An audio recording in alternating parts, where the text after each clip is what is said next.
I guess we're it. Ladies and gentlemen, welcome to Stupid O'Clock.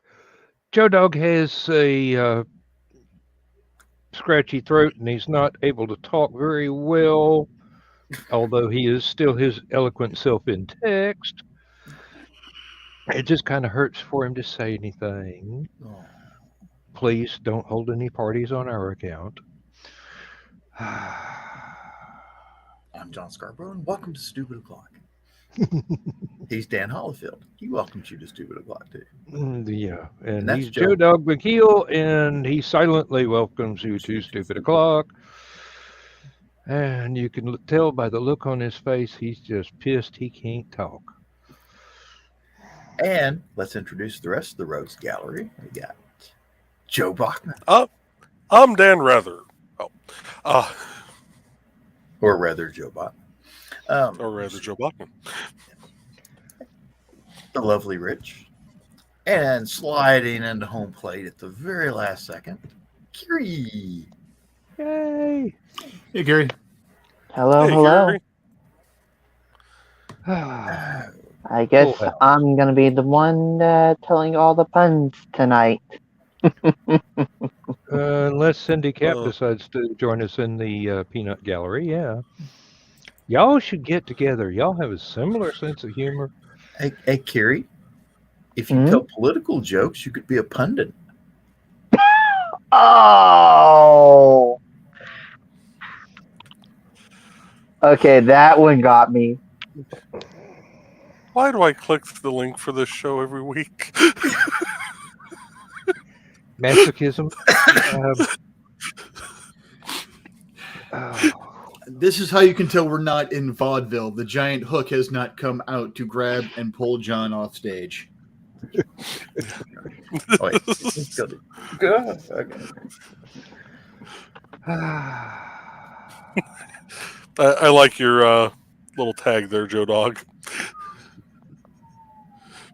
silence put up by demand. Oh, I bet you Donna's just dancing up and down the hallways that you can't say anything.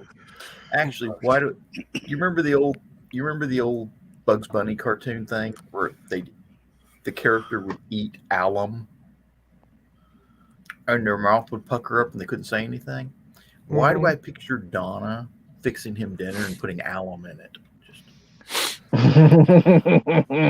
That would have been the bitterest pizza that was ever made. Oh Lord. I think But we know. here's the I think I thing. know how. Like, go ahead. Alum has a laxative property. So do we really want to give Upset Joe Joe Dog Dog that much more already firepower? delicate. Oh Lord, she mixed it into his Taco Bell. This woman's going to get arrested.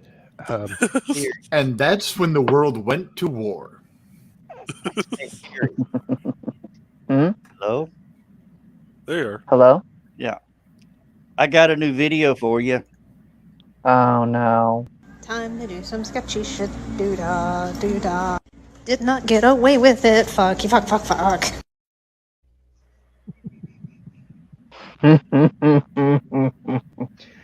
I can see that one's going to get worn out the next week and a half. He's gonna have a field day with that once he gets feeling better. He's not waiting until he feels better. He's doing it now.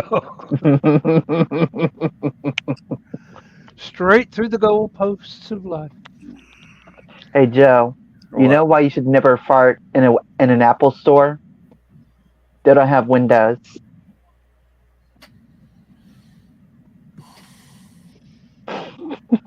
I'm on the I know I wrong can kick computer you for out my and block OBS. you, Kiri, but I'm be damned if I'm going to just because you do what you do so well.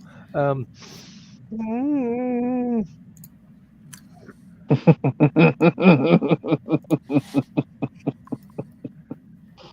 you hear that scream in the background? That's not Tarzan. That's an NBC censor going because he can't say those words. Okay, now Dawn is sending us recipes. I am now frightened. I think it's for me. Hey, Carrie. Yeah, is that why Mhm. it's like 3 parts cyanide? Hey, Carrie. What? Why is a tapeworm like the Eiffel Tower? Uh-oh. They're both parasites.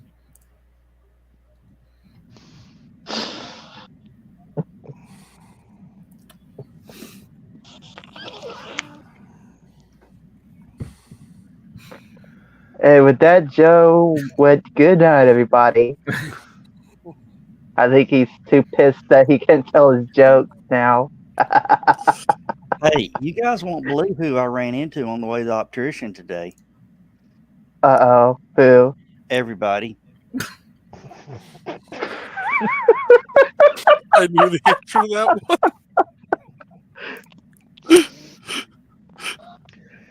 one.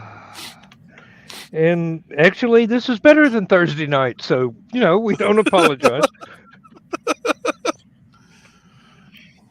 I went to school with a kid who could only say 25 letters of the alphabet. He didn't know why. Mm.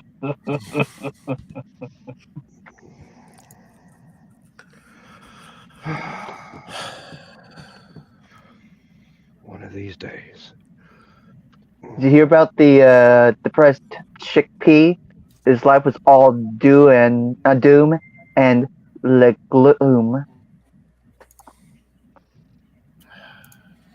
I hope I pronounced that right. Legume. Beans. Legume. Yes, beans. Suddenly, I heard a joke from Gilligan's Island, and my mind just went, "Run away!"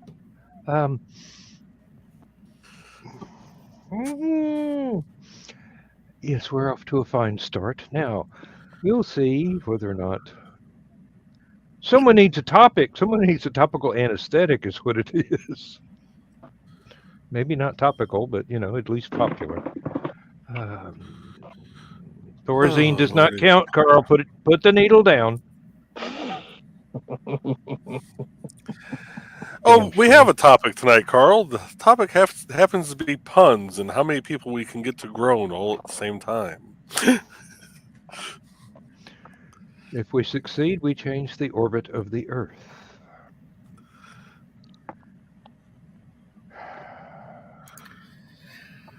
Whether or not, no. I don't have anything to talk about other than there was Picard. Anybody watching Picard? I have been. I think I might be 1 or 2 episodes behind. Okay. I caught the free episodes, but I'm not subscribing to the service, so no. The last episode I caught was where they slung the asteroid at the other ship right at the end of the episode. Okay. The return of Ro Laren. Laren. Who I thought was dead. I thought I thought she died when the Dominion wiped out the Maquis and all the Badlands planets. Can she still shift to intangibility because of that experimental? No, but okay. I thought she might have been able to do it on command and just kind of escape from being blown up. Me and some friends of mine used to joke constantly about that they needed to show through all the Star Trek episodes every time they were flying near Romulan space, as you saw that Romulan go floating by. The one that she tackled out of the ship and knocked him through the wall. Yeah. Here's the intangibility. Deal with that, Romulan scum. That was a good episode. Yeah, it really was. My favorite one, though, with her in it, Rascals. Yes. Where they had the transporter accident. The 4 of them got teleported back to the ship from a shuttle that was exploding, and for some reason, the explosion caused them all to come back as kids. So you had a young Picard, a young Guinan, a young Ro, and a young Keiko. And then the ship, for some reason, the Ferengis keep taking over the Enterprise. I don't know what's wrong with that damn starship that the Ferengi, not the Klingons, not the Romulans, not the Cardassians, not the Dominion. But the comedy relief. Yes. The Three Stooges of outer space take over the Enterprise. And Kirk keeps blowing up my damn ship. There is some other entertainment news that I came across the other day. I believe his name was Lance Redrick. Yes. Passed away. Yes, he did. Oh. Suddenly. Apparently, they believe it was just natural causes. Oh, the guy from John Wick and a bunch of other stuff. Yeah. Yeah. Oh, which character from John Wick? The concierge. He played concierge. He was charming. Yes, he was. He had that great. Take care of John Wick's dog. Yeah. Well, I mean, he took care of John and took care of the hotel, and just a very gentlemanly fellow. I quite admired him. About the next gen. Do y'all remember the first scene of the first episode? Mm-hmm. Vaguely. Where Data was walking down the hallway with McCoy. D. Kelly. Yes. The Surgeon General Before of Kelly. Starfleet. Yeah. Yeah, really. And D. Kelly didn't even need makeup for that scene. And they told him, he turned and told Data, he goes, always take care of your ship, treat her like a lady, and she'll bring you home. Who was at the helm of the Enterprise when it crashed into the planet? Which time? Yeah. In Generations, when it was destroyed. Wasn't that Deanna? Or was Data at the helm? Or Data was at the helm. Okay, I was thinking it was Deanna was at the helm. Damn robot don't follow instructions. I thought that Well, quite his poetic. girlfriend died in season 1, so. Well, the other thing I liked was the movie Generations, where they asked Data, who'd just gotten his motion chip working, to scan for life forms. I just love scanning for life forms.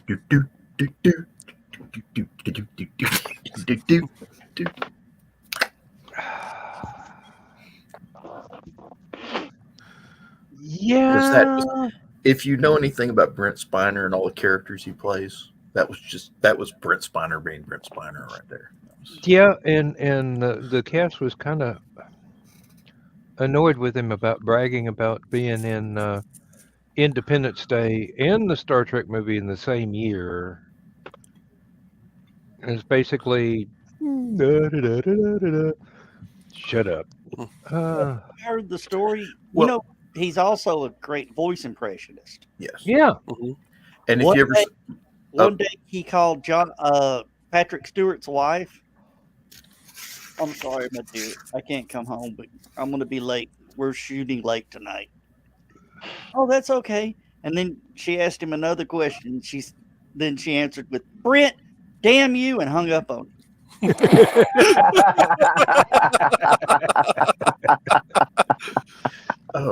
And of course, if you ever saw all the characters that he played in A Fistful of Datas. Yeah. Oh, yeah. Yeah. That was hilarious. There's two new people here that I see. There's Mac of All Trades and Shailene Marie Wilson. I don't recognize who is Mac of All Trades, too? I don't know. Well, we don't know who either one of them are, but we're thankful for them to be here. I'm not saying I don't want to be here. I'm just like, how did they find us? Do I need to change my name and phone number again? Damn it. I thought the Witless Protection Program took care of all that for you. Mac of All Trades is MC Vaughn. Oh, hey, MC, how are you doing? Why? And then. Yeah, he is one of our authors for HallowCon. Okay, Hell yeah.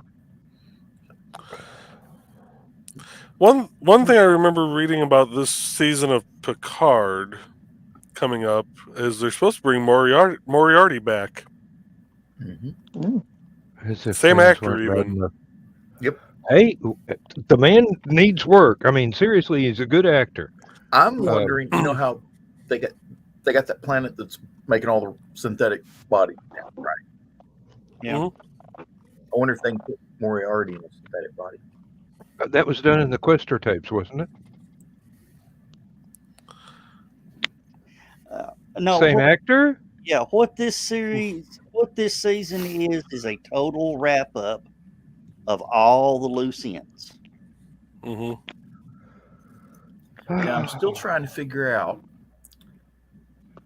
why Honey Bunny from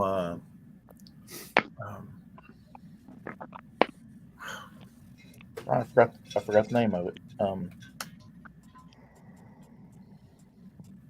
Oh, okay. I just ruined an entire joke. That's what I had a Agent great Orange will joke. do to you, kids.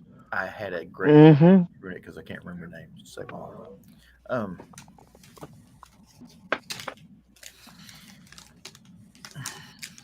It'll come to you at the least opportune moment. It just came. I went to look it up and it just came to me. I was wondering how Honey Bunny from Pulp Fiction got to be the new Picard villain. The new Picard, what? Villain. Oh. Well, she's playing a good villain, and you know who her daddy is, don't you? In real life? That's Christopher Plummer's daughter. Whoa. Wow. Talk about some skills being passed on. Yeah. Mm-hmm. Oh, John. If you don't pick up something from your dad when your dad is Christopher Plummer. Hey, John, Dan, look at all the channels we're streaming to. Do I have to? Just look up. Yeah, I see. We've 1, 2, 3, 4, 5, 6, 7, 8, 9, 10, 11, 12, 13, 14, 15, 16, 17, 18, 19, 28 channels. Wow. And no, it's a dozen. Or no, it's 10. Yeah, see, Kiri could easily link in and damn. See, you said it's instead of leaking out, which he just did. You found his name and you dispelled him. Oh. Well, so much for the puns. I guess Joe Botman got through with that Ouija board after all. Oh, that's interesting. That figures. No more puns, and I had this all set up. Really? You didn't swap over? What the hell? Bink. That's Honey Bunny from Pulp Fiction. And she's the new Picard. Okay. Okay. So why is that not swapping over to use? I just noticed something. I went to present that, and apparently one of my options for sharing a screen, it will let me share from my NVIDIA GeForce overlay. Wow. So I you can put have an NVIDIA GeForce overlay? Well, the overlay is part of my video card thing, and it'll let me broadcast and record video games that I'm playing. So I can. That man's playing Galaga. Yes. If I had Galaga. Well, I do have Galaga. Way over there. Okay. I think I have Galaga. I'm not sure. That's going to pretty much be most of my weekend is just hanging out and playing Galaga at HallowCon's. Oh, Kiri, what I was going to say before you took off, you can link some of your channels into this show. Wow. Yeah. Oh, that's one of the new things too. It will let guests put their links onto the show. So if we had like a guest author or something like that, they could put it on their. They could put this stream onto their pages. Might have to try that out next month. I'm not sure how, but. So on computer, it's in the top right corner, kind of like where your guys' go live button normally is. Yeah. Stream this to your audience. Yeah, it says stream this to your audience for us guests that don't have the admin capabilities, we click on that, and then if you have a StreamYard account set up, it'll automatically have all your different channels that you would normally use. God. Glad to hear that, Mac. I wasted many a $20 bill a quarter at a time. The only in the time video I played games. Galaga was at the skating rink in Red Bank. We had a place next to one of the major grocery store chains, and it would open up just about the same time that I got off from night shift at work, and I was single at the time. Don't blame me. Went over there. I'd get $20 worth of tokens and sit down. It was either Galaga or Galaxian because those were the only two machines that I really felt like no one else was going to mess with or be waiting on me to give up. And I would use the entire $20 worth of tokens and then go home and go to sleep so that I could go to work that night. My favorite video game of all time, back before I joined the Army, was Battlezone. Oh yeah, I remember that one. Until I found the cheat for it and figured out how to not get shot. At which point the game kind of got boring and monotonous. A couple of friends of mine swore by Tail Gunner. And after I played it a couple of times, I could understand why. That was a very, very interesting and intricate game. What was that game that had like the dune buggy that you raced around? It was at the Godfathers in Red Bank, John. Road Blaster? Something like that. I got to the point to where, to make it more interesting, I would do the entire route on two wheels. Sort of like when you drive, normally. Now, after I joined the Army and went to I'm a very good driver. On two wheels. I drive in the driveway on Sunday. I joined the Army and went to Berlin, and it just so happens there's a store, or it's a little shopping mall building that was downtown, and it had a record store that sold concert T-shirts and stuff like that. And it just so happens I went in there. It's called WOM, World of Music. And I went in there and I just happened to be walking around this small building and they had a video arcade. And the one video game that got my attention, I was addicted to it ever since, was this thing called Vindicators. Ooh. And it was a tank game.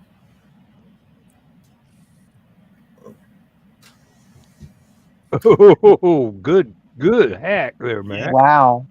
Yeah, I remember that one. Vindicators was a tank game. You could play two players side by side, but you were going through the cityscape, and you had all these turrets and things you had to shoot at. What was interesting was not only did you had the main trigger for the main gun, and then you had another trigger for your special weapons, but you had two thumb buttons on the back of the joysticks. And the thumb buttons controlled the turret rotation. So as you were driving around, you could actually spin the turret off to the sides and like strafe stuff and shoot behind you and stuff like that. So it was spent a lot of money on that one until I got bored with it and then started playing that. They had a flight simulator where you flew a jet airliner and you had to do and all you did was landings. And big old about the fifth one, they put you had to land in Tokyo, which was a very short runway, with a typhoon coming in.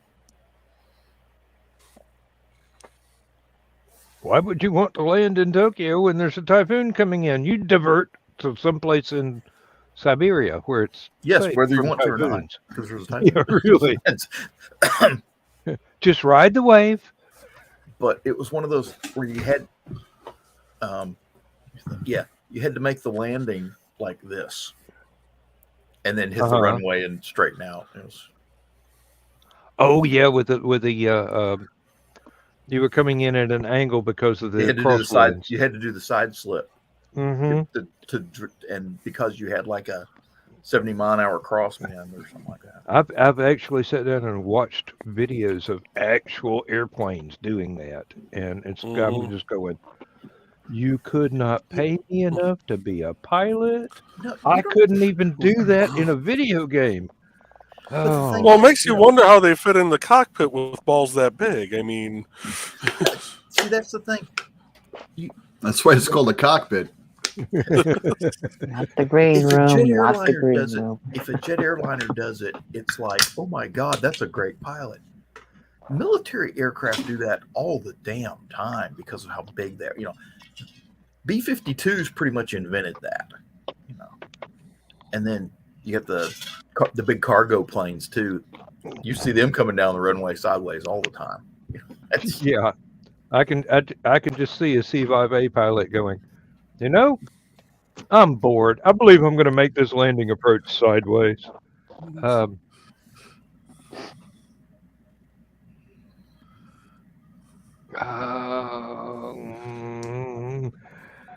Okay. Sorry. Maxwell Tools.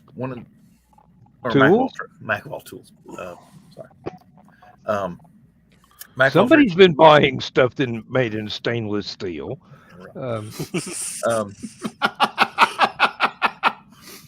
Technically, that's vanadium tool steel. Thank you very much. But, somebody's been spending way too much money at the tool truck. Yes, yeah, really. It's vanadium, not vanadium. We're not talking about a football team here. Wait a minute. What do you mean spend money? I know where the guy lives, and he doesn't lock his truck all the time.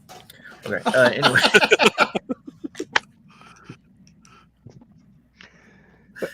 Better living through chemistry. Let's see.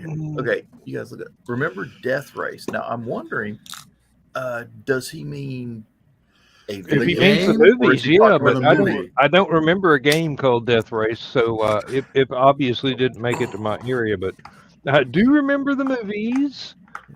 Machine Gun Joe. Only saw the first one. Didn't see the sequels. Yeah, that's the first thing that came to my mind was the movies. I don't recall if there was a console version of it, but I do, or an arcade version, but I do remember that there was a PC version that I used to play back in the day, back when Walden Games was a thing, before they became EB or whatever the hell they changed the name to. Electronics Boutique. Yes. GameStop. I used to have all kinds of video games on my computer, and I regret that none of the Star Wars or Duke Nukem or stuff like that I bought back then will work on a modern computer.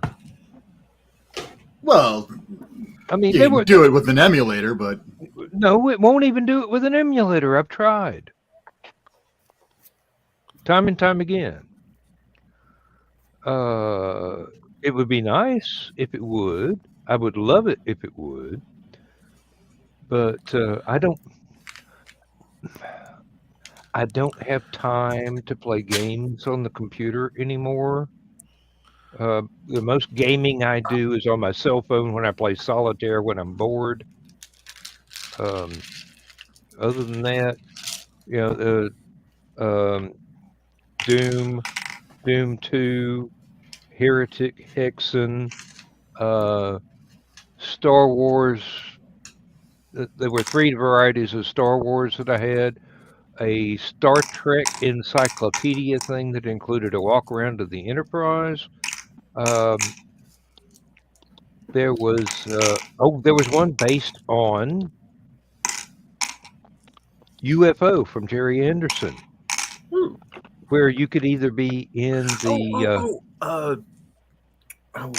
what was that called? XCOM. That was a company that I remember, yeah. Okay. No, I mean that was the name of the game, if I remember correctly. It was Oh, XCOM. okay. I remember a company by that name, but not a game, not a specific game. But it was the one that was just like you were running UFO. Well, yeah, this one you could either be Shadow. in Skydiver or in the UFO itself. It's a very, very simple thing. There was another one called Star Trek Museum, where you were in a shuttlecraft and you just kind of flew around and looked at all the different Star Trek ships that were docked in this museum area. Didn't do anything else. It just let you go and look at them and, go. But that was fun for something that was running Windows 95. Then, of course, there was everybody's favorite video game. I'll give you a hint.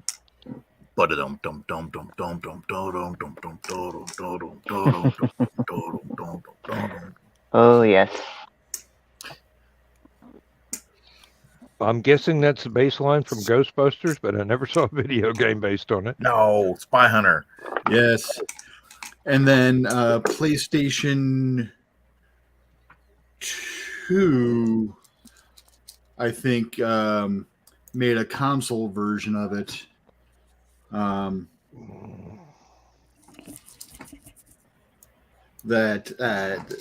It was interesting. It was a nice update. It was fun, but I still miss, the original 1980s arcade version. Now, when Tron came out, I spent several weeks' salary trying to figure out how to master that game. And I was doing real well up until I got to the part where it was the tank battle. And you had to hit the enemy tank 3 times, but they just had to hit you once before you got de-rizzed. That struck me as rather unfair, but, it's the way it was written. It's still a challenge. Computers have to cheat. Occasionally. No, not occasionally. You got to remember, computers are always going to be faster than you are.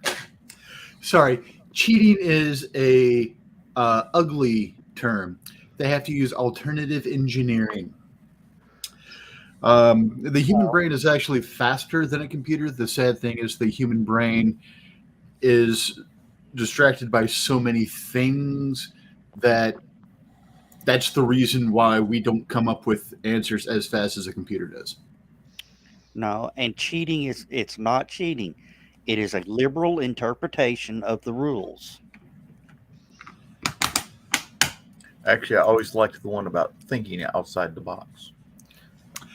There's a box? That term. I hate that term with a passion. I do not think outside the box. I have a different box of toys. I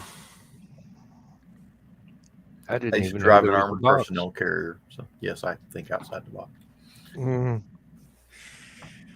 Guys, I'm fading fast. Well, go to bed and drink some tea then. I think that's what I'm going to do. I'm going to make some more tea with honey and lemon. That ought to help. Mm-hmm. Whiskey, honey, lemon. I can't have whiskey no more. NyQuil. It's got acetaminophen in it. Suffer. What's a minophen? That's one of the little yellow dudes from the movie, right? Isn't that stork-looking character that John can never remember in The Mummy? Oh, wait, no, that's Menephis. Never mind. Good night, yo. Good night, Joe. Good night, Joe Dog. Take care of Night, yourself, brother. Be please. safe. Feel better. Y'all thirsty. Finally.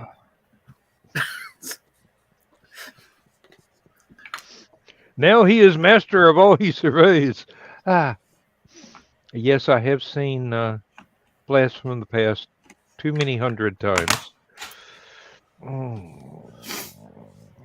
Oh, so they world court swore out an arrest warrant on Vladimir Putin. I did see that.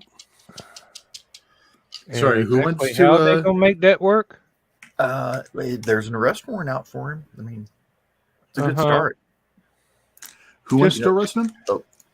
That's how they started going after Osama bin Laden. I don't think we're going to send a helicopter fleet to Moscow to take out Putin. Never know. Hey, it's Russia. You pay off the right air traffic controllers, they'll never know you were there until he's dead. You pay off the right air traffic controllers, you don't even have to send anybody. Yeah. That's just a fog bank. Go ahead. Descend to 5,000 feet. See, that would be a great hacking trick right there. Mm-hmm. Is to go in, hack the Russian military command structure, and give all of the orders for that day, the target coordinates, Vladimir Putin's office. That would be pretty Just- interesting. Everything. All the helicopters, all the tanks, all the planes, all the missiles, all the submarines. Everybody gets the same target coordinates, and they're all going, wait a minute, that's Moscow. It's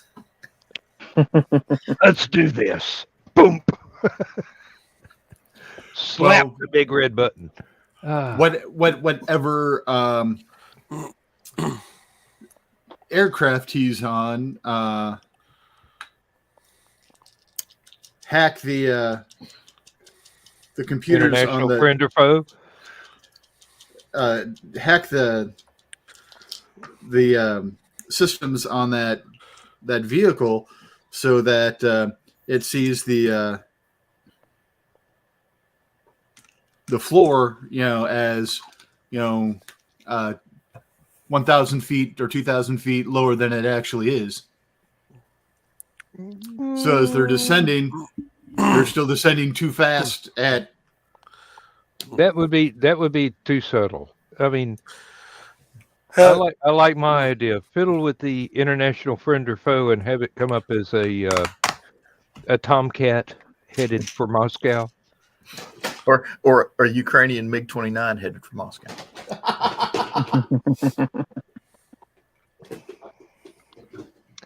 Problem solved. And a lesson taught to the next guy. Oh, even better. Here's double revenge. Give it a transponder that says that it's a Predator drone headed toward Moscow. This way they dump jet fuel on it and hit it with the prop. Or hit the prop. Fire and forget. Now, I'm curious because, they showed that picture. They didn't show how it happened.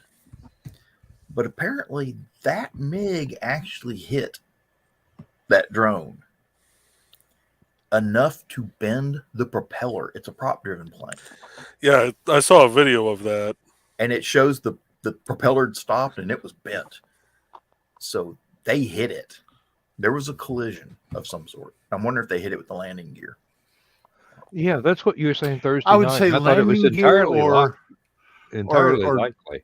Or tipped it with a wing or something. You don't want to mess up one of your wings. You can always do a very, very slow approach with landing gear up and hope to survive. But, I mean, it also depends on what the composition of the prop is versus what the skin of the plane is, too. The skin of the plane's aluminum, the prop's steel. So whatever they hit it with was solid. So the only thing I can think of that they could easily hit it with that'd be that solid would be landing gear, because landing gear is steel. So, and them Kevlar tires. Oh, they don't have Kevlar tires. Okay. One up for us. Now, the other thing, there is one other thing I'm thinking of. The plane that was approaching them was an Su-27. There is a Navy version of the Su-27. That was their carrier airplane. It was They had a SU-27B or something. I can't remember the exact designation, but it has tail hook for doing, carrier. Ooh, that's an idea. And the thing is, they don't have an active carrier right now, but they've got all those airplanes sitting around. And Sevastopol, where this happened, that was their main naval. That was base. their main. That's actually where they built their aircraft. That's their Navy base. Yeah, was in Sevastopol. So that all those airplanes, that's where they're sitting. It's something they're flying around Sevastopol somewhere. Well, the ones that haven't been shot down yet. But operative term yet. yeah. I'm just waiting for them to get them some missiles where they can start bombarding places like Sevastopol. Because supposedly we already gave them Harpoon missiles. Those are some nice little buggers right depending there. on which brand they got, the average Harpoon is 105 nautical mile range and a quarter-ton warhead. So that's not shabby for land attacks. No, not at all. You just got to get a good radar target for it. And yeah, I remember that from my stealth fighter game. You can use them on ships because it's easy to get a radar lock on a ship. Mm. Everything's water and there's a big steel target. You can use them on bridges. Same reason. A lot of water, big steel target.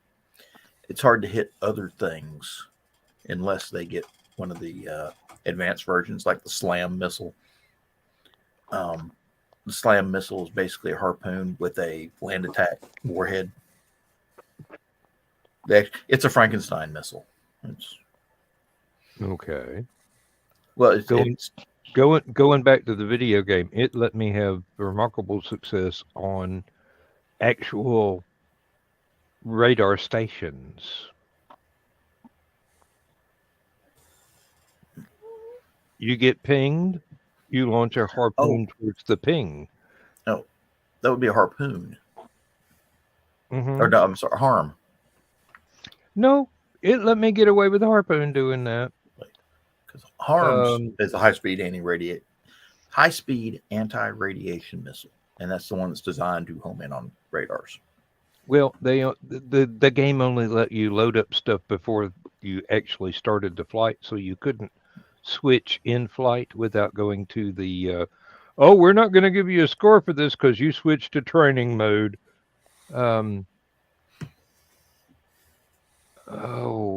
It was fun, but you had, unlike the actual stealth fighter, you had 4 bomb bays. Oh, the F-19. Yeah. Yep. I used to play that one all the time too. So. Mm-hmm. Oh, yeah, and the real one had 2, but the game lets you have 4. So you loaded up each one with what you thought you were going to need, going from the assignment you were given, and you flew the course, and you did as much damage as you could. Now, the first time I ever played the game, I didn't have a joystick. I was trying to use a keyboard. And I kept hitting the up arrow and nothing happened and nothing happened. So it taxied across the Mediterranean with the wheels down. That's when I learned joystick, you hit the down arrow to go up. Yeah, and I had a great deal of fun making ground attacks with it with a stealth fighter on the ground, like it was some kind of speed racer specialty vehicle, you know. Nobody expects you to attack from that low. Really? Wait a minute, he's in the parking lot. My Mercedes. Who is it? Land shark. Is that you, Kent? Oh, Lord. Yeah, the things you do when you're young and insane. Okay, the Slam ER, the extended range version, has a operational range of 170 miles.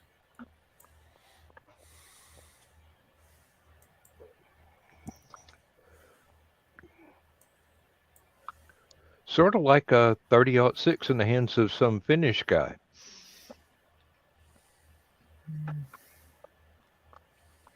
Oh, let me see. The Slam ER is a very accurate weapon, and as of 2009, it had the best circular error probability of any missile used by the U.S. Navy. But they don't tell you what the SEP is. They just it's over here. All right. Be back in a minute. Okay. I love this.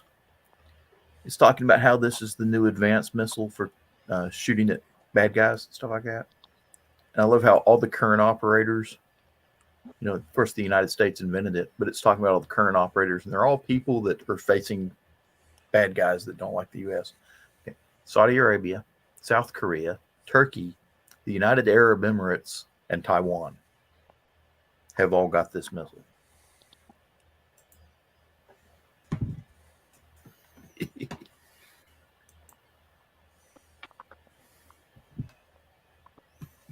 So where's the warhead weight? 800-pound warhead. Ooh.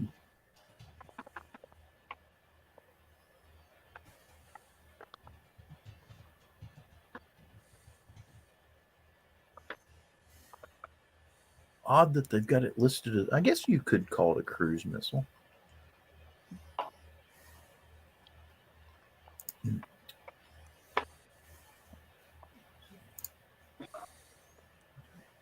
Oh, that's that thing the Marines are getting.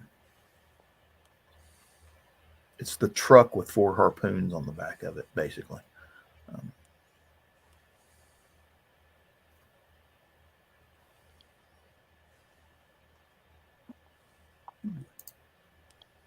Where'd Dan go? Everything got quiet. Bathroom. That's what I get. He went down the hall. That's what I get for reading Wikipedia. Okay. Playing with some software right now on my iPad to try and get more wood burning done.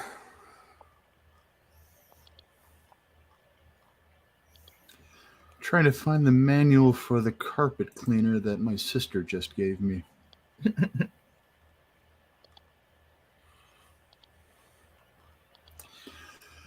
Finally brought my couch here after 20 years at my parents' place. Because there's only going to be a couple more weekends before everything that's in the house is going to auction.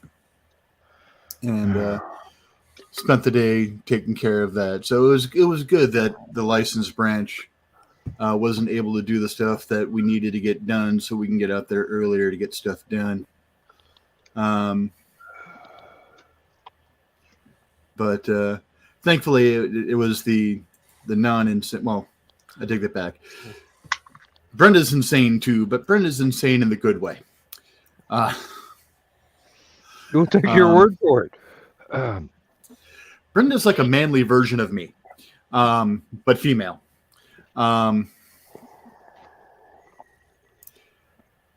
so yeah, it's dealing with all that, and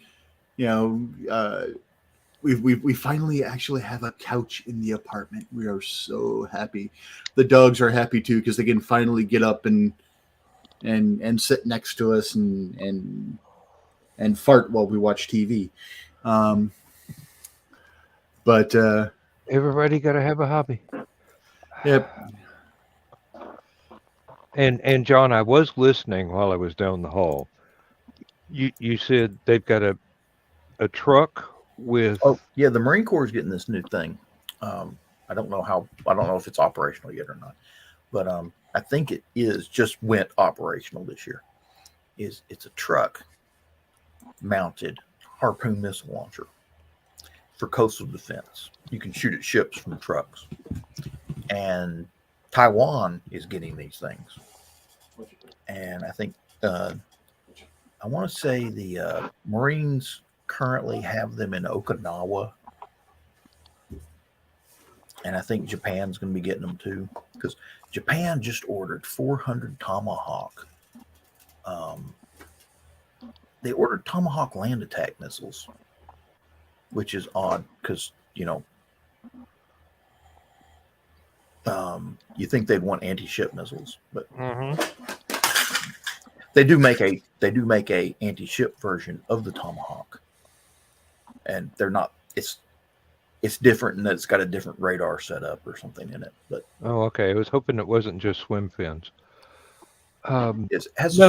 And what struck me when I was down the hall was a truck with 4 missiles. Yeah. Is this the scaled down version of the legendary intercontinental ballistic missile Winnebago that Gallagher went on about? Maybe. I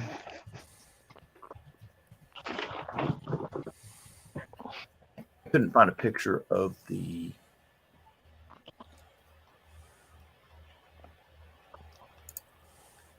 I couldn't find a picture of the Marine Corps one, but let's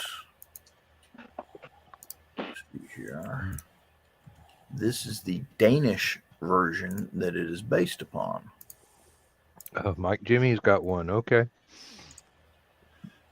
Cheese or cherry? Sorry, wrong kind of Danish. Maybe not. That would definitely put a cherry on your cheese real quick. Holy crap! And actually, it looks, aside from being able to strike it at things a couple of 100 miles away, that looks a lot like the dump truck that I used to have to drive on the farm. It's basically a dump truck with missiles instead of a dump bed. Well, it's got the dump bed. It's got missiles instead of being loaded with combined corn or wheat or oats or whatever. I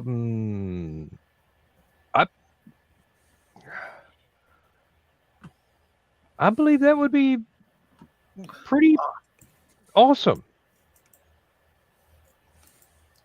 If you're on the correct side of it. Yeah, that's always a given. I guess technically it would still be awesome on the other side, just the other turn of phrase of awesome. Yeah, really. The original version of awe. Yeah. As in shock and awesome. Mm-hmm. I know it'd be more like this is. They're pointing awesome what at us? We give up. That is the actual Marine Corps version, but it's only got the 2 missiles on board right now. That's the best picture of it I can find. So. Okay, that's the best definition of a Marine Corps shotgun I have ever seen.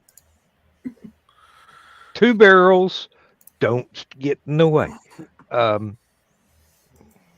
Knew we shouldn't have fragged Lieutenant Niedermeyer. Oh,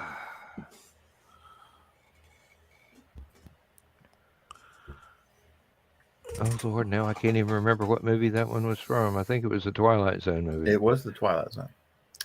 It was from the thing with Vic Morrow. Yeah, well. And yeah. The one, it was right before he was killed. Uh-huh. Kiri, if you don't quit vanishing, I'm going to duct tape you to the damn channel. Which means when we end the show, you'll still be stuck here. I'm having a little bit of technical glitches on my end. So I got tired of using the phone. It happens. Believe me, it happens. Don't worry about it. So as often as you pop in, we're going to put you back on screen. Because we like you.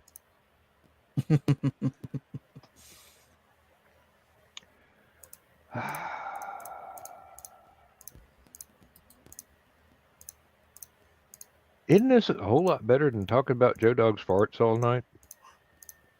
Oh my goodness.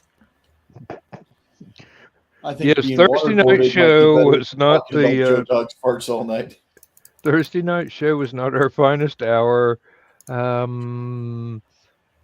was How much probably in did the Joe top Dog fart 10, but Thursday night? You did what? How much did Joe Dog fart last? How much did Joe Dog fart last No, night? no. The other night. He didn't actually do it on screen. He was just talking about the history of, in the legend that became.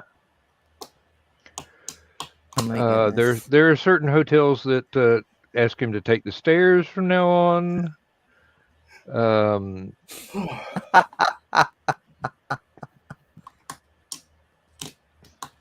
But hey, every once in a while, you gotta have those lowbrow, low-hanging fruit episodes, so that other episodes look much more intelligent and scintillating in contrast. We got to work on the scintillating. Hey, compared to last week, anything is, or not last week. Compared to Thursday, anything is scintillating now.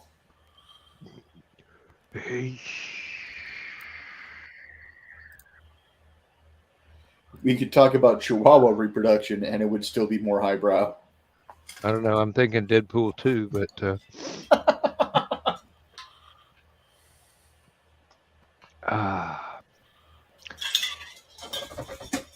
and actually, I can't wait for Deadpool 3. Ryan Reynolds is irrepressible. Yes. Do you have a pen in your prison wallet? In my prison wallet? I don't know. I've got at least one that works in this big jar full of paintbrushes and pens over here. Why? You don't remember what prison wallet meant? Oh. Okay. No, thank you. And then for the rest of the movie, they're commenting about the ass pen. And here I thought they were talking about Bob.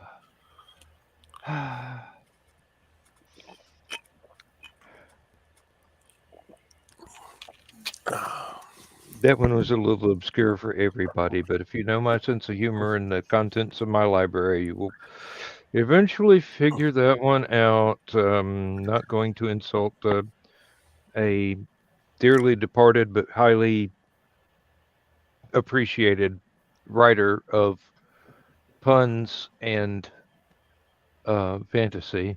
And I wonder if they'll put a reward out on Vladimir Putin. They already have. No, they put a warrant out for his arrest. I wonder if there is a reward attached. Really? It's not a big one, but it's there.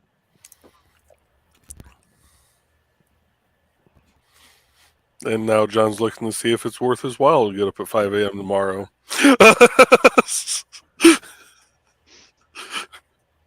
John's not a sniper. He concerns himself with high explosives. Oh, wait. That'll do. Tomato, potato. Either way, he's gone. And now you got me worried about my cousin. No, wait, he's retired now. He no longer has access to the ICBMs. He no longer officially. Well, at one time, you had a list of all the world's nuclear powers and how many missiles they had. And there was on the tail end of it was one guy named Jeff that had 6. That was my cousin. It doesn't say anything about a reward on Putin. See, that's what I was kind of wondering is how come like the CIA or somebody didn't put out, 20 million, 50 million. He'd have been dead 15 minutes ago. We'd already seen headlines. Two steaks and a hot cross bun. I mean, seriously, what do the people in Russia need? Food. Free access to an Aldi's for life. We want our McDonald's back. Hey, free Big Macs for life. I don't care. They're frozen. Sip them over, microwave them. They're good as new. They'll outlast a nuclear hailstorm. See,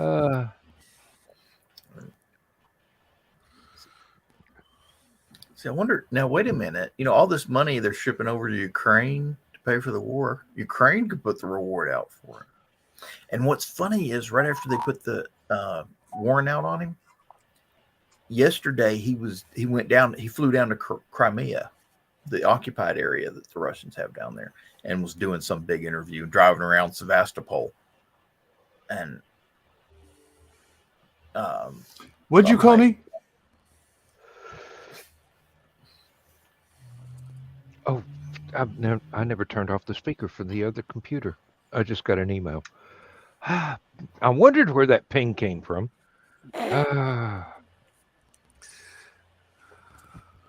Probably that. Here's the thing. I mean, if they put the reward as a couple of jacked up Hemi Dodge Rams with the most kick-ass towing package that they've got, I'm sure we'll get a handful of people so redneck that this shirt looks pink. In comparison, flying over there to take care of the honors. A couple of million. I mean, seriously, we've got 300 million people over here. Believe me, if there was a roadway across the Atlantic, there'd be a bunch of deer hunters kicking ass in the Crimea tonight.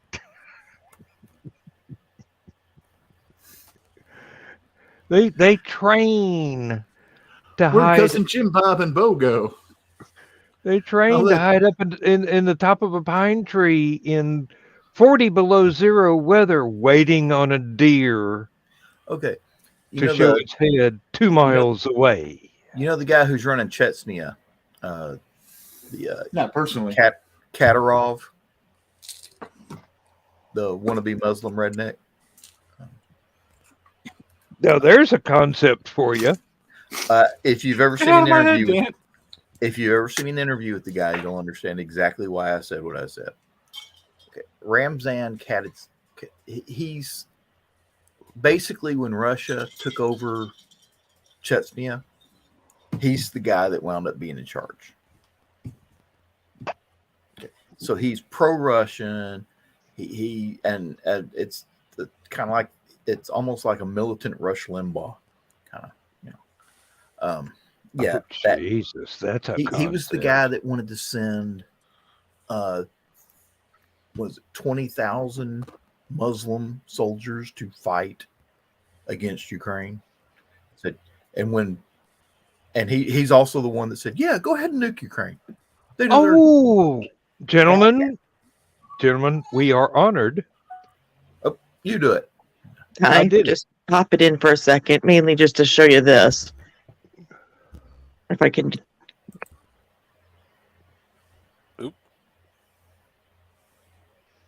All right, I didn't do that. She did that. She punched a button and disconnected. Yeah, I'm punching buttons.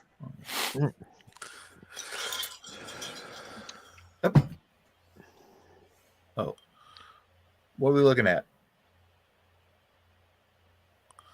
You guys catch that? I don't know. It looked like you're trying to rickroll us. I did. I literally am logging on just to rickroll you guys. That's dedication.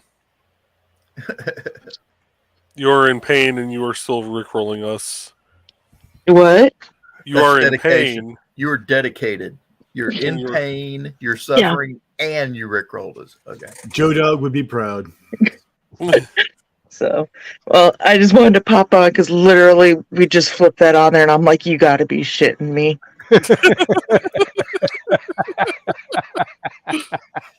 We wouldn't shit you. You're our favorite turd. I'm a what? It was, one of the things we used to say when we were little is, you got to be shitting me. And someone else would come back with, I wouldn't shit you. You're my favorite turd. Okay, guys. Good night. Good night. Good night. Please feel better. What is it? It's spring. Why is everybody getting sick? Damn it. Yeah, I'm not sick. Just It's not everything spring. hurts. It's the last couple of days of winter, and winter is like, I'm not done yet. It's still my turn. I got 5 more minutes, Mom. I'm not sick. I'm just twisted. Go on the cart. Is that the dude, John? That's him. Muslim redneck.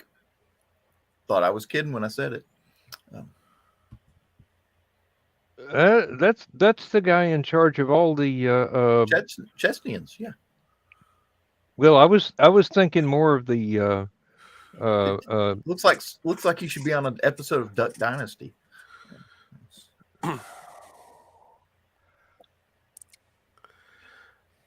Duck Dynasty in the front and Jihad in the back. Duck Dynasty and something Amish even. Really, but he's Muslim, but he's also pro-Russian, and he has been the he's been the new strongman in Chechnya and like killing all sorts of people. So basically, not a nice fellow. Gangster. And it turns out he may have been poisoned.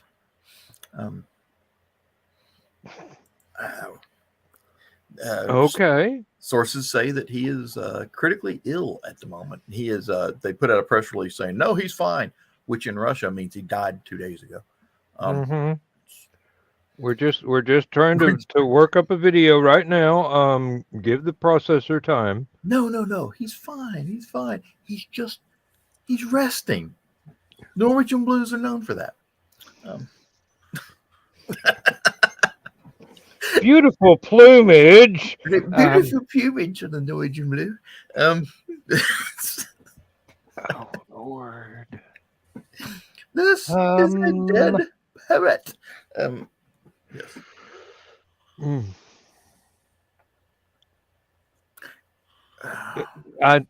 I live in fear. One night we're going to do a show that's nothing but Monty Python jokes the entire night, and then we'll get a copyright strike.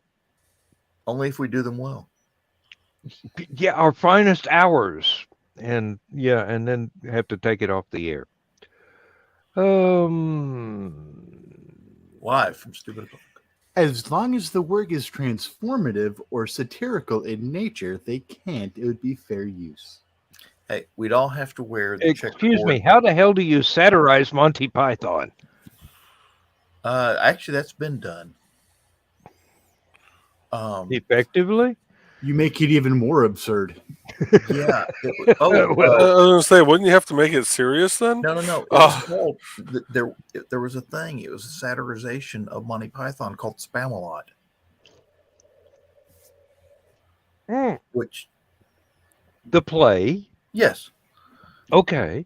And it was the whole thing was one big satirization of Monty Python. I'm going to look that up. There's got to be a recording of it somewhere on YouTube.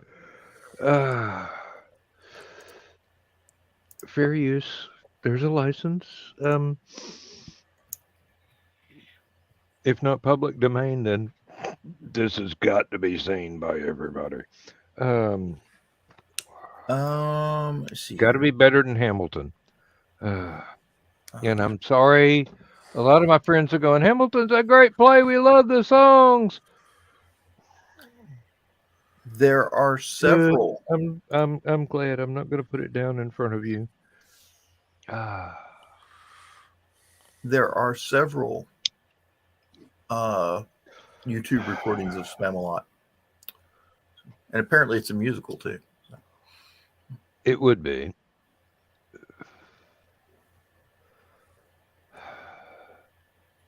I love to push the pram a lot. Yeah. Seeing John's background, and just realizing I don't know how long he's had that up, if it's been up the entire time. I just finally looked at it. It just made me think of Comicus from History of the World Part 1. Oh, and that's exactly what it is. John was hiding Comicus. Judas, do you want the soup or the salad? Try the mulled wine. It's fantastic. Finally got Misty to watch that last weekend. Her head didn't explode, so I'm happy. Really? I thought the purpose was the head explosion. We got into Hulu, and it was showing History of the World Part 2. And I'm like, okay, yeah. I want to rewatch History of the World Part 1 before I watch this because, blah, blah, blah. She's like, well, why don't we put it on? I'm like, because your head will effing explode. She's like, really? I'm like, if you're willing to try, I'm willing to let you. Rich, I've got Yellow Beard on DVD.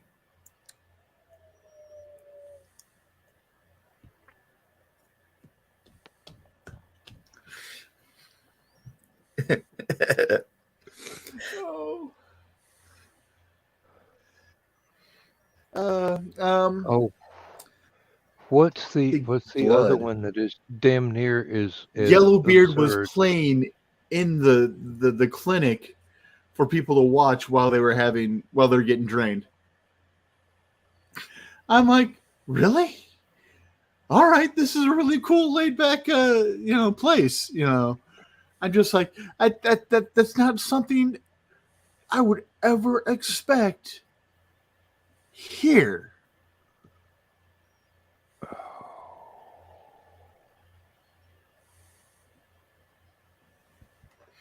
Oh, okay. Baron Munchausen. Baron Munchausen, yes, was that would be my vote for spouse's head explodes sort of movie. Although that was another movie with a ton of great comedians. So, Although Eric Idle, Lindsay would probably just say, "This is boring," and go watch one of the things where folks bring antiques to the roadshow thing, whatever that is. This old pile of junk. Yeah. Wait a minute. I watched that one to figure out how to fix the stuff that's breaking in the house. I thought that was YouTube. This old pile of, well, okay, we're not going to go that far, but it's not the one with Jonathan Ross. It's the other one.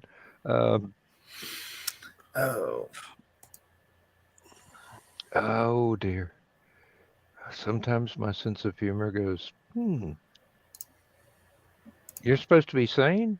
We'll fix that.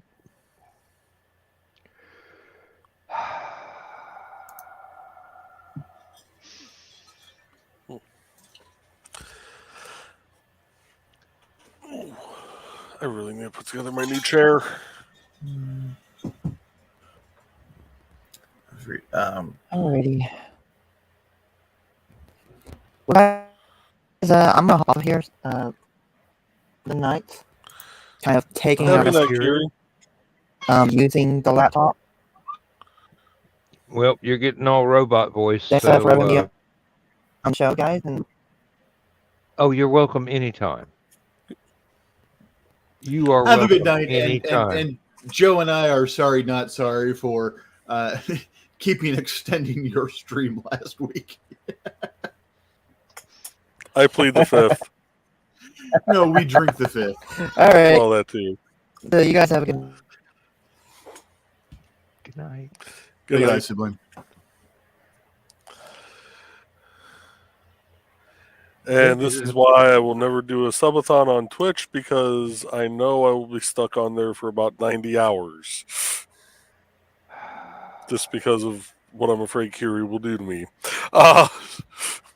You have other enemies. Kiri's like, why am I banned from this channel?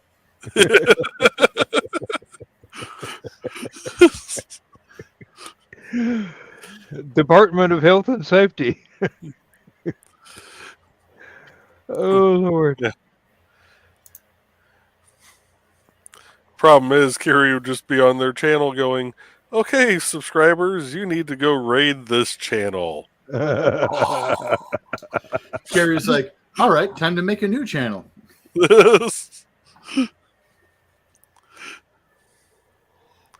Make 5 new channels and sub them all. Oh, God. Don't give me ideas like that. I'll do that next time they're doing that. What makes you think there'll be a next time? He didn't learn his lesson this time? We didn't necessarily say for Kiri. Oh, poor Nick. If Nick ever decided to go Twitch and try to do something like that. We couldn't do that to Nick because that could almost literally kill him. Because he keeps picking up. I was going to say, I would have to end up standing in for part of it, and just because it's your idea, I'd have to drag you in also, Rich. I was going to say, I would somehow get drafted into the mix as well. Only the names have been changed to protect the not-so-innocent. Oh, Donna, yeah, you're absolutely right. The world is not ready. I've seen a twitchy Nick. Who would notice?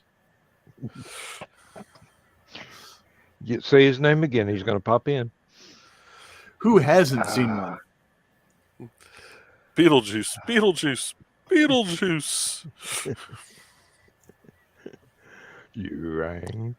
And now I'm just waiting for Nick to pop on the show and go, it's showtime.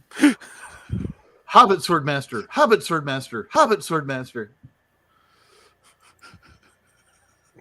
No, you have to use his real name.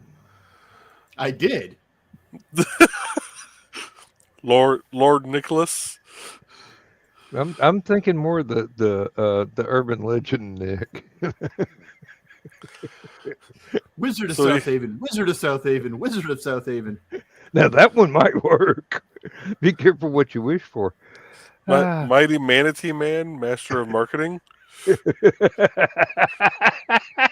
Donna. That one just doesn't roll off. If he shows up, you deserve. I can't. I'm laughing so hard I can't keep the mouth still. When you go fishing. Oh Lord. That one hit you so hard, Rich, your computer even digitized out on that. We didn't get anything you were saying there.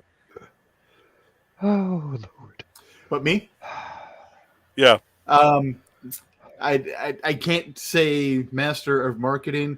My brain keeps wanting to say something that you do to a hook when you're going fishing to try to catch fish.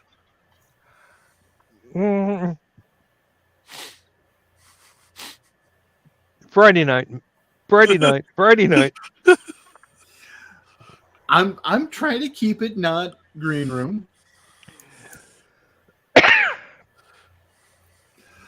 At this point, I think Joe Dog will go, how do we get the extra 16,000 subscribers?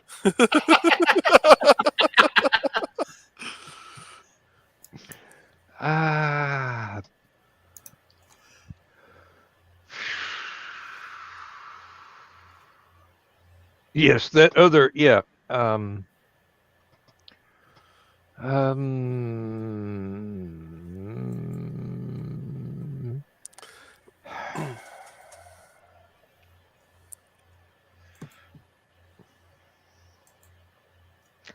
There's others. Well, I do bait. Explaining to do, Lucy. I do bait pretty well, but I'll never claim to be a master of it.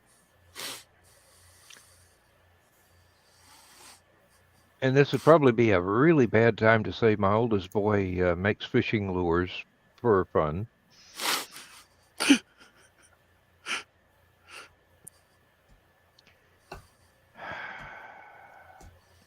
and he's getting rich off of it. I mean, seriously. his lures catch fish big time. Oh, he's becoming affluent. Okay. Yes. This is his second business. His first is pressure washing and painting houses and churches and whatnot. He does the fishing lures as a relaxation, and he and his wife have just given me another granddaughter. Oh, congratulations!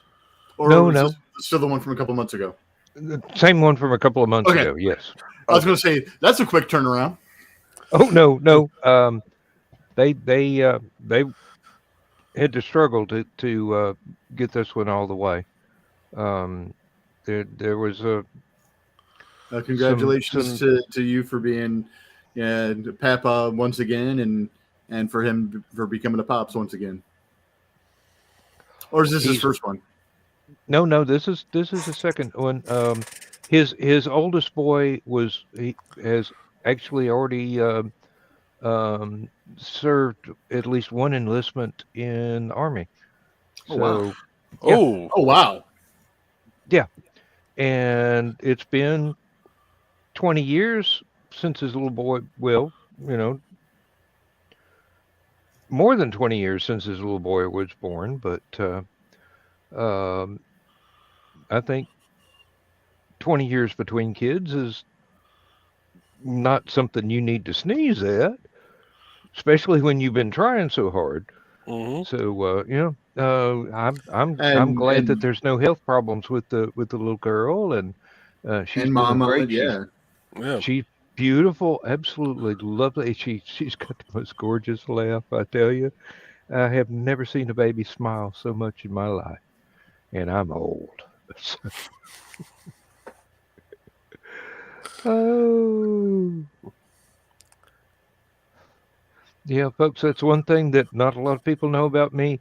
I've got 5 stepchildren and now 9 grandchildren and a couple of great-grandchildren. And everybody looks at me and goes, "What? You're not old enough?" Going, I didn't start anything. I just kind of walked into the situations. Bless you. My father, before he passed, had, I think, 9 great-grandchildren. No, sorry, 11 great-grandchildren.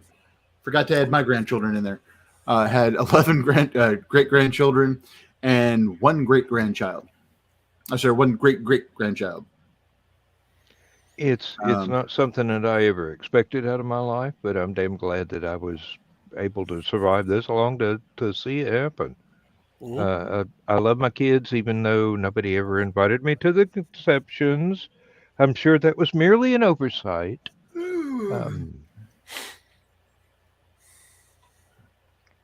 And also, you're welcome, Donna. I figured that's where you were going with the other master word.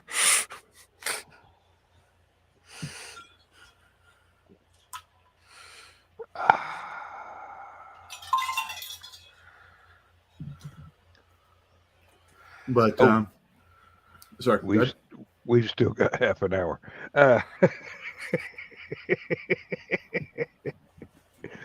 Just gonna be so mad if this program is popular. Hello, my honey. Hello, my baby. Hello, my ragtime girl. Damn it! Now I've got to figure out how to spoof that to make that Viking. You just use Yosemite Sam with the hello, my helmet. shielded, and hello, my Valkyrie. Hello, my Ragnarok gal. That's a good one. Mm-hmm. That's a good one. But now I kind of want to. Now I'm, for whatever reason, envisioning you from Young Frankenstein playing the monster with your Viking helmet on and a long sword, doing the little swirls with the long sword instead of a cane. Don't tempt him. He'll cut the camera cable. Oh, I'm gonna need you to do a rendition of Putting on the Ritz at the Shakespeare show this summer. Well, first off, we'll see if I'm in good enough condition to be able to do that. And oh god, then he's got to learn how to tap dance. I mean, seriously, you ask too much of the man sometimes. The Planet Fitness is opening up April 5th.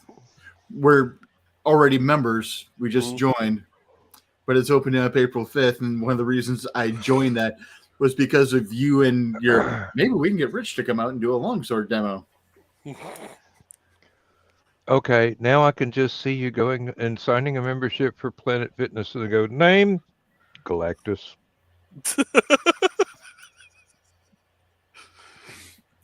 But so yeah. Now I've got to figure out choreography for Putting on the Ritz. See if I can punch up the lyrics to be Viking themed, and then as I exit, do the Michigan J Frog on the exit. I kind of wish we hadn't suggested that, because now Jodo's going to want you to do that at HallowCon. Hey, if I can get the choreography and everything like that down for the Shakespeare in the Park, I'll definitely make a fool out of myself elsewhere doing that. Yeah, but if we get that on video, that may become part of the opening scene for the show here. And somebody that wears sparkle pants will be so jealous. And? You mean Pikachu? Wasn't going to go there. Oh, that would be so perfect. Because if they are, then afterwards, if I manage to commission Mike Jimmy for that Pikachu, go through that, and then if Pika does bitch about it, just slap the surprised Pikachu face. And ask him for an autograph. Oh, I'm sorry. I shouldn't be cruel to my friends. Who am I kidding? It's so much fun. Some of us enjoy it. I'm no stranger to making a fool out of myself in public. I do it before others can. If I strike first, they've got no way to go. But you should. How can I? Should have been faster, Sparky. Yeah, really. Now I got to work for something here. Self-depreciating humor does come in handy sometimes, because it diffuses the people that are less than original sometimes. Well, yeah, especially when you upstage them with the bounds that you go to, and they're like, "Wait, you're taking it that? How am I supposed to top this? This ain't my first rodeo, Sparky. I've been made fun of by better people than you." Oh, and that's just looking in the mirror.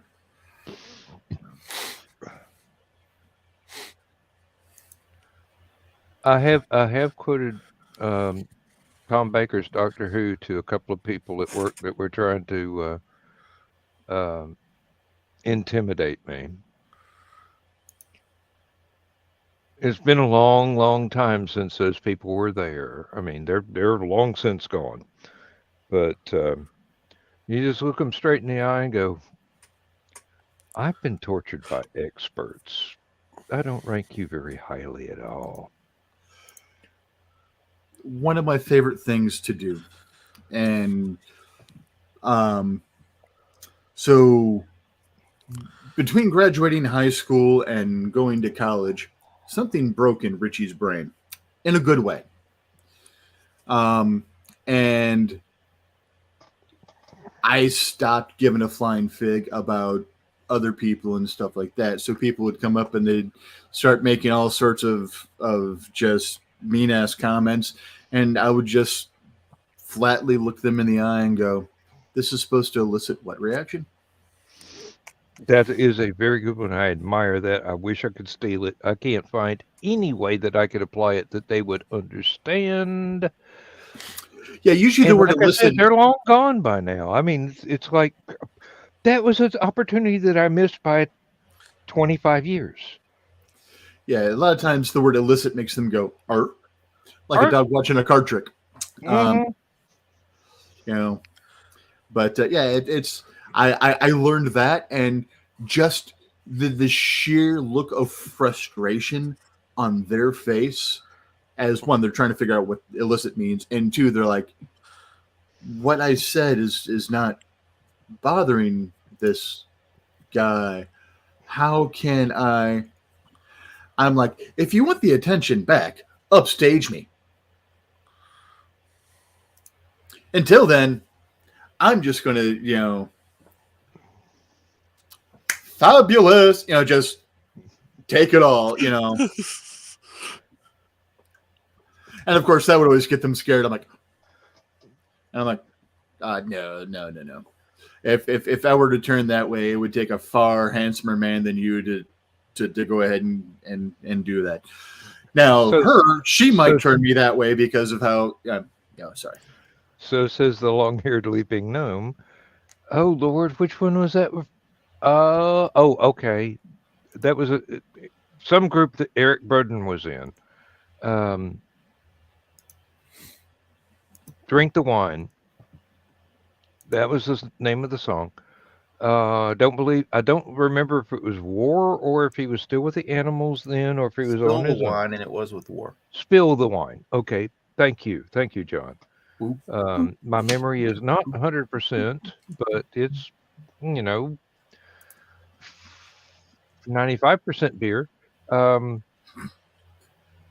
These things, they happen.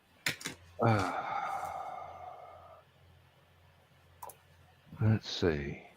I had a point. As long as I wear my hat, nobody will notice.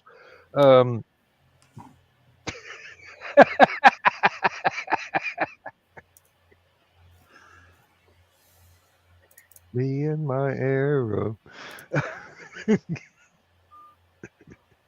And the hits just keep on coming. Yes. This is why my mind has never been invaded by demons. They take one look and go, I ain't going in there.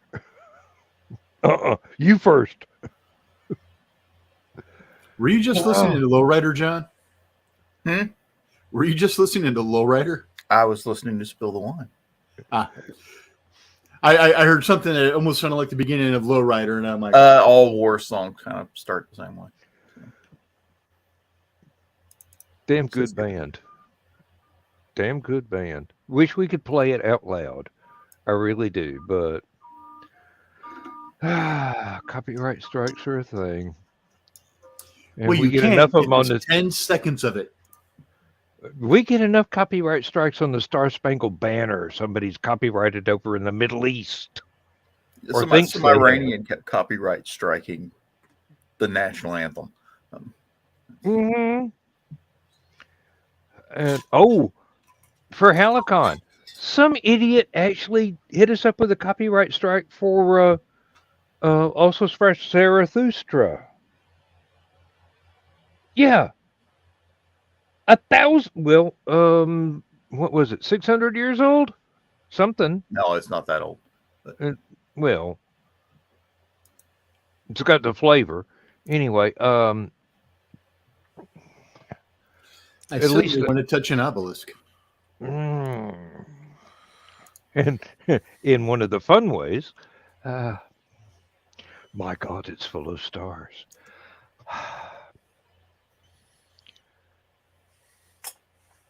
Okay, folks. 1896. So 1896. Okay, so over 100 years old, but so Sarah Lee. And people are still getting it on with her.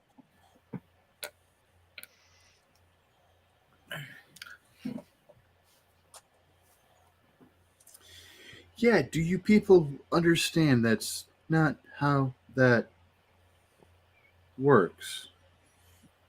No, but we explain it to them very succinctly. No, smishing attempt. Oh.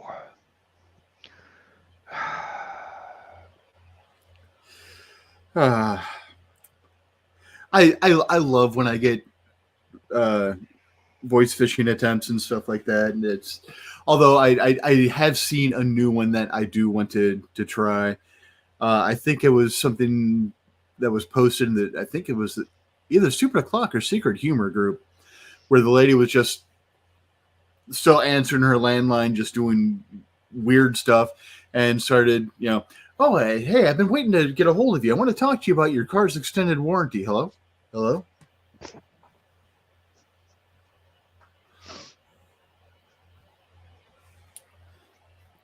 One of my favorite ones was on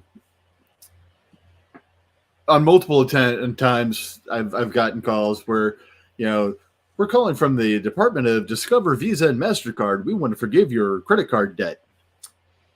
Yeah, that's the brand. That's not the actual bank. It's the actual bank that has to forgive the debt. Visa can't just say, oh, yeah, these 6 banks now have to forgive this guy's credit cards because he's got 6 different Visa cards. So one, I try to explain that to them and they get mad at me and hang up. I'm like, I'm trying to tell you how to make it so that your scams actually work, dude. And then the other is that comes through and I'll punch through to go ahead and talk to him. Like, sorry, I don't have any credit cards anymore. My son just cut them up because some Indian guy last year tried to go ahead and scam me, and they're just click. But one time, because whenever I see random numbers, it's like, am I in the mood to play today or no? No. Send it a voicemail. Yes? All right. We'll play. So I had answered a number I did not recognize. Hello? Yeah. Can we speak to Misty, please? Oh, shit. This is Misty's doctor. And I just answered the phone that way. Just 1 second. So I had to keep up the character. And Misty's like, why the hell are you calling me in that weird-ass voice? It's your doctor. I thought it was somebody else. And she's like, okay. So she was trying to keep a straight face and not burst out laughing the entire time talking to her doctor. And then soon as she got done at the call, she's like, you're an idiot. I'm like, yes, I am.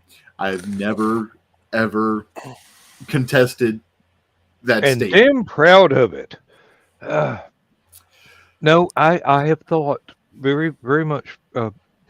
Now, Lindsay has started letting everything go to the answering machine on the phone, except when she's close enough to look at the caller ID and realize it's one of her kids or somebody from the church or my mom or whatever.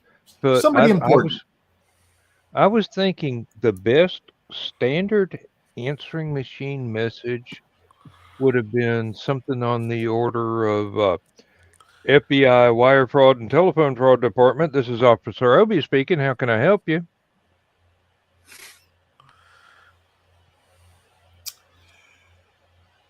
Now, once when I was in high school, we were taken on a trip down to Disney World to do a parade, marching band, the whole group. And my fellow students discovered that they could play games with the phone in the hotel. So they were calling different rooms and doing this and doing that. And the various things that usually male, high school kids who've never had any opportunity to have a date whatsoever in their life would do. And my three roommates got real tired of all the prank calls, and they said, "Okay, Dan, you answer it the next time." Next time was only a few seconds away. Orlando Police Department. We didn't get another call for 45 minutes. So, not telephone, but a Wi-Fi hotspot. So, the hotspot on my phone I renamed to NSA Surveillance Van or Mobile Surveillance Van 1. And you'll be surprised the number of people that I'll be in an area with. All of a sudden, they're just like looking out windows. FBI surveillance van, yeah. So apparently, I just got my first bot on my YouTube. If you look at the latest comment that just came in, yeah, kind of. Yeah, I'm saying, yeah, that's we've had that one before. Isn't he dead? Yes. Does that mean I'm making it to the big times now that I'm getting bots? It just means they're coming back around again. No. Well, this one's at least entertaining, if not eloquent.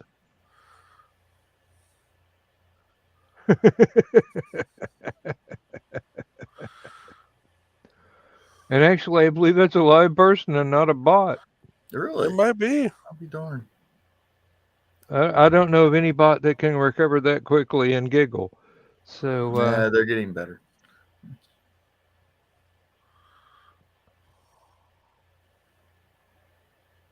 That's a big thing now in the art world, is the AI art.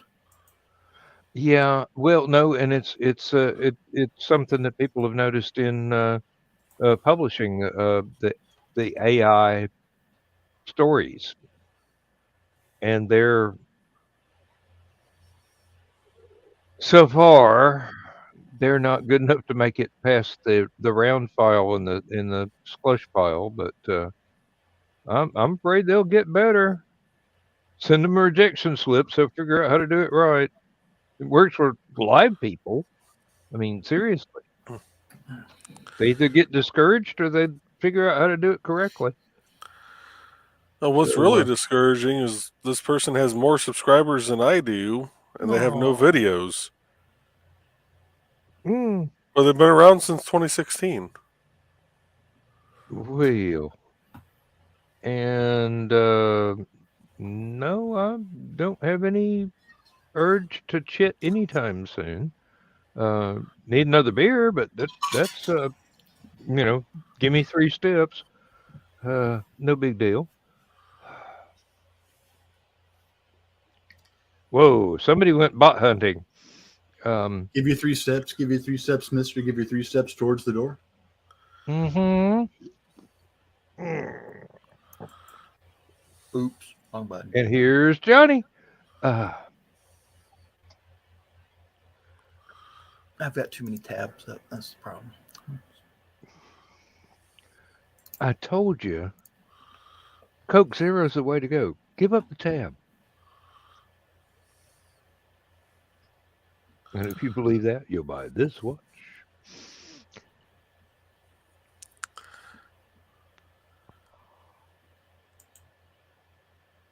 Oh, Lord.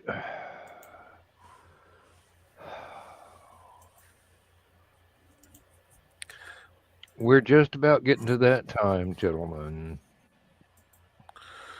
Oh, you use that term loosely. Yes, I do, but it's getting on down to the wire, so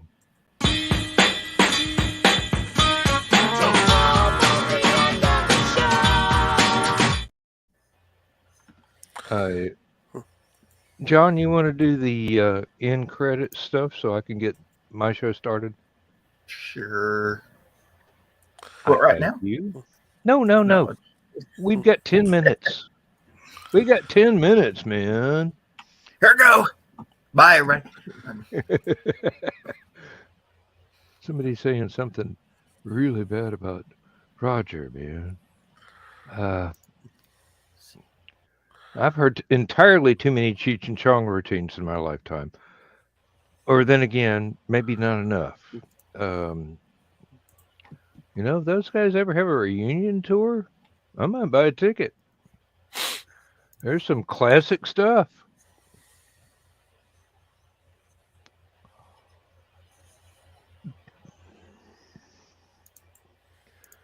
Beyond Dave's not here, man.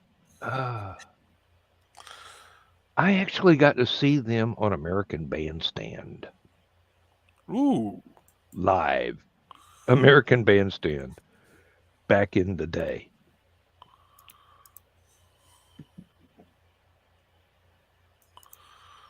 Needless to say, the host did not have the slightest idea how to take anything they were dishing out.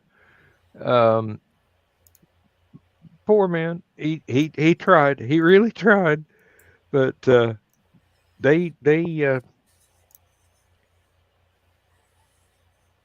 let's just say they were the very epitome of the never engage in a battle of wits with an unarmed man, and Dick Clark was the unarmed man in this instance. Oh,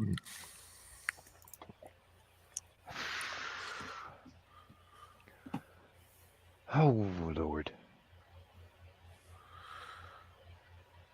I have had a warped, bent, and twisted youth. Made me into the man I am today. So I've been trying to think of the proper way to say this, but I think I'm just going to say it the way it keeps running through my head. Okay. So I have some small wood right now. Happens to be this piece right here. Yeah. Don't know why it keeps running through my head that way. I don't know if I want to see if I have another one that'll actually make a box and make a mini dice rolling box. Or if you want to do a wood burning. Well, I would I'd still burn a design on it and then add the hinges and the clasp and everything. Oh, do I have clasps? If you're on this show, probably not. You can have. Oh, clasp. I thought you said class. Clasp, the clap. Yeah. Well, no, the real question is, do I actually have any down here? I think that's what this is. Strange enough, I got to build some birdhouses. So I've got a bunch a of little stuff. birdhouse in your soul.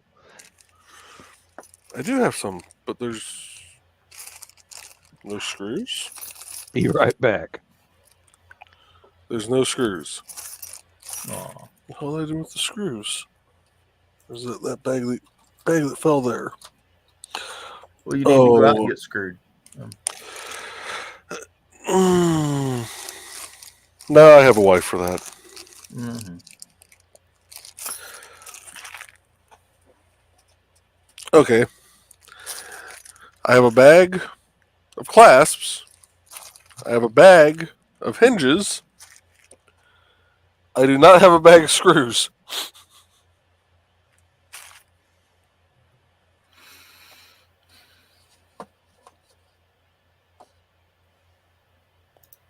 That's not good. Okay, those are getting moved somewhere else because that's just going to topple.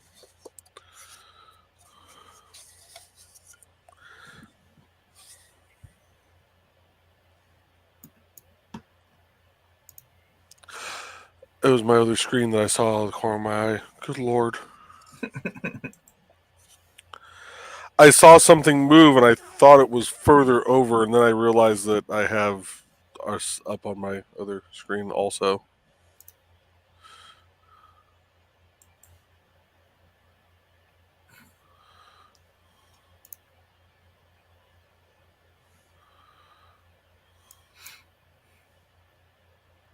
Did we lose Joe? Oh, no, Joe's still moving. Okay. Yep. Sorry. Bought these a while ago. They're little, I don't even know what you would call it, little wooden bowls. Yeah, little bowl. Yeah. Yeah, little hexagon bowl. That I was gonna actually do like a wood burning on the inside of it, and then realize that there's no comfortable way to hold your hand and try to trace a line in there.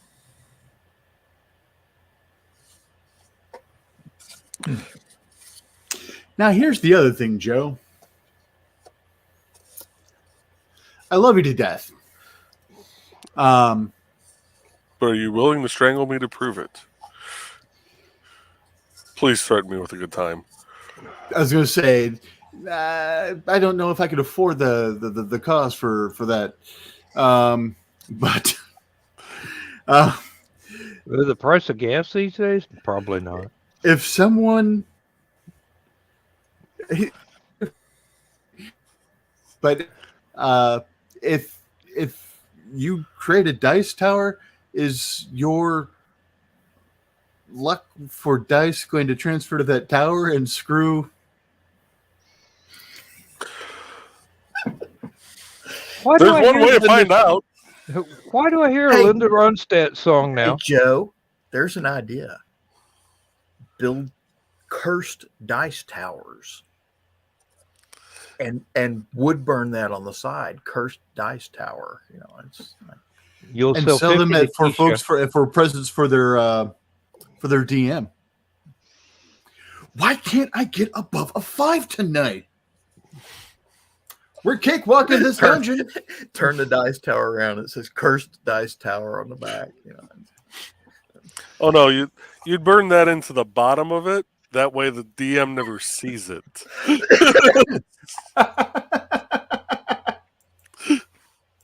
Oh Lord. Yes, folks, and if you like this, like, share, and subscribe, and tune in Thursday night for more. And believe me, Joe will have his voice back by then, so it'll be even more than it is now. I didn't say entertaining; I just said more. It has been a slow Saturday night for us. I mean, there's just really nothing to talk about. Nothing topical, no news, no conventions, no presidents falling downstairs or anything like that. Just, you know. Yeah, I didn't think people wanted to listen to me fanboy over finding Johnny Sacco and his flying robot, Space Giants, Ultraman, and Spectre-Man available to watch for free on the interwebs. I'm trying to figure out whether or not they ever made any more of that Ultraman animated stuff that I watched about 2 years ago. If it was on Netflix, they recently came out with a second season, I believe. Ooh, okay. I've got to look for that because the animation was really, really good. And the story, the one where it's following Hayata's son. The animation was really, really good. The story was nice. I didn't find anything to object to about it whatsoever. Except I got to get Netflix back before they do their Gamera thing. Well, the thing was, they went into so much detail per episode that the story didn't advance very fast. Yeah. Now, I'm not putting down the amount of detail they put into it because that was a work of love right there. But I'm not one of those people that have to have an entire 5 years worth of plot in a 30-minute show. You don't need to be romanced. You know, you're happy to go straight to the good time every once in a while. Yeah, really. It's that time. Don't buy me flowers. Dinner's enough. Okay. Yes, it is. Hit the high flight and good night, everybody. Thanks for showing up. Good night, everybody. Hey, we'll see you Thursday. If you like staring at those old guys, go to Dan's show because he'll have old guys and gals. So, good night, everybody. I'm not gals and old guys.